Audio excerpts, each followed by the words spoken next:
My audience member today is my mom. Hello. Imagine a world full of endless stories about characters from any universe that details the past, present, and future. Or if you prefer, you can access information about the history of the automobile or the life of Queen Elizabeth. Surprisingly, these narratives and facts, albeit vastly different, are similar. They can all be found in the library. Libraries are being viewed as less important due to technology's increasing influence over today's society. But libraries have both electronic and physical resources available. I have done research on the importance of libraries and how the services they provide differ from electronic research.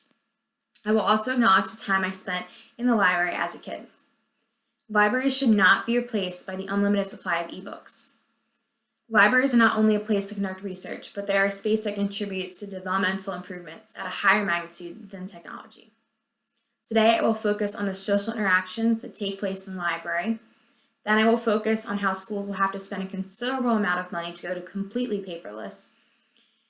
And lastly, I will discuss how libraries provide jobs and sources of income for people. To begin, libraries enable people to interact face-to-face. Libraries give people who lack social interaction a chance to connect with others by establishing its own community among those who utilize its resources. The 2018 article, To Restore Civil Society, Start with the Library by sociologist Eric Klinenberg examines the social role the library plays. Libraries don't just provide free access to books and other cultural materials.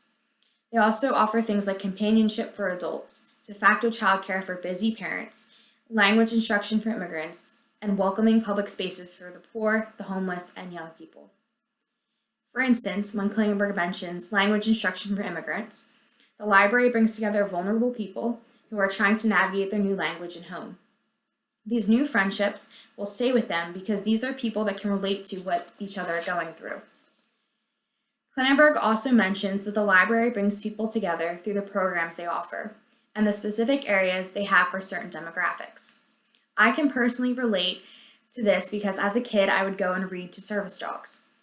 This not only strengthened my reading abilities, but it also contributed to my love of dogs, which I think in part made me the dog lover I am today. Looking back, one of my earliest memories with dogs was reading to them. I also can recall going to the teen area of my library to grab a snack from the vending machine and seeing all the teenagers talking about their favorite books. I have mentioned how the library caters to the needs of children and teenagers, but perhaps it has a profound effect on older adults the most. In another article by Klingenberg titled Palaces for People, Why Libraries Are More Than Just Books, states on how libraries help older adults just as much as it helps the students who are doing their research. As of 2016, more than 12 million Americans aged 65 and above live alone by themselves. And the ranks of those who are aging alone is growing steadily in much of the world. Old people are more likely to stay home because they lack compelling places to go.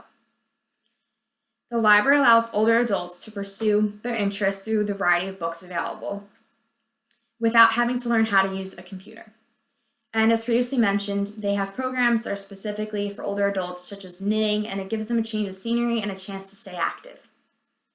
Now that I focus on the aspects of the library that bring people together by establishing a dependable environment, no matter their reason for going, the programs that connect people of similar interests and their spaces designated for different age groups, I will discuss how schools which rely heavily on libraries would have to spend a considerable amount of money because that's how much it would cost for technology to be a universal resource.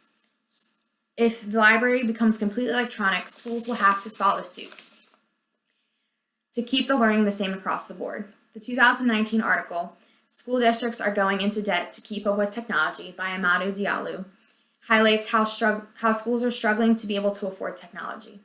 It is stated that one school in particular, James Lick High School, the district has put these laptops into students' hands by going into debt, authorizing a $16.2 million sale of general obligation bonds, intended almost exclusively for laptop purchases.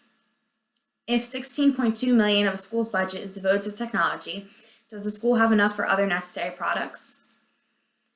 While the figure is astonishing for any school district, imagine those in poorer areas. In the same article, schools in poor areas are featured, and it is mentioned that schools utilize donations for things such as coats and toiletries. How would these schools be affected? Another point to consider is the fact that every school has a library inside of it.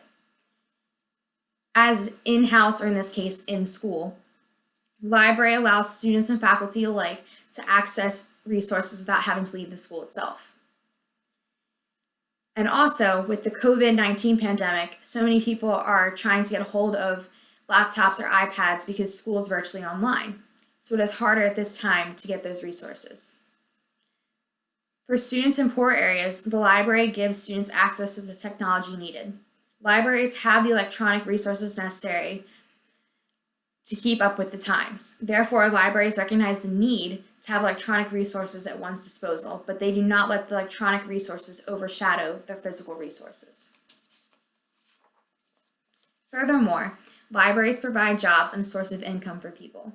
Libraries may be old-fashioned to some, but people rely on them to provide for themselves and their families. According to the website for the State Library of Pennsylvania, libraries are also used for community functions such as blood drives and polling places.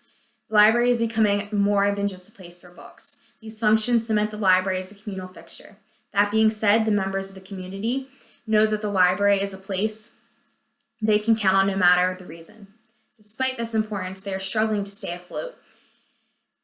And in the article, Closing Libraries Means Abandoning Society's Most Isolated and Vulnerable by Dawn Finch, a librarian, showcases the effects these closing libraries have on people. Since 2005, we have lost more than 10,000 library workers, and more jobs are being cut all the time. Libraries need qualified librarians to answer the questions that are posed by people that come in. In the same article, Finch mentions previously working at a mobile library, which emphasizes how libraries can accommodate the needs of people. Yes, a mobile library is not conventional, but the fact that people are willing to put their time and energy into creating one says that the library is still important.